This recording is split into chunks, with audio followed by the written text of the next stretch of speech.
mga kuya ug ate. Today's video magluto mig gulaman.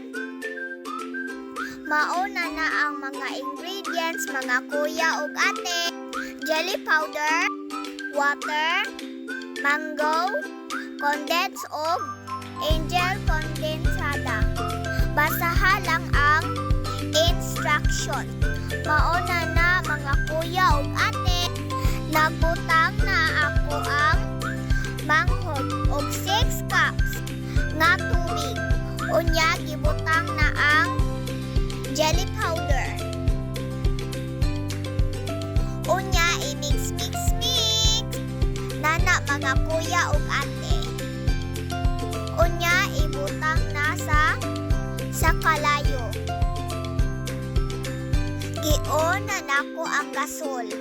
Sigihan lang o mix hantod mubukal.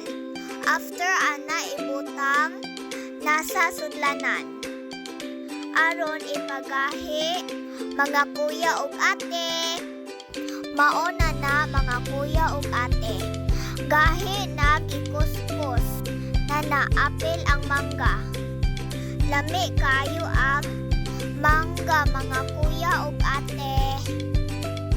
After i-mix na ang mangga ug jelly, ibutang na ang angel condensada. Unya las ang condense. Mauna na mga kuya ug ate.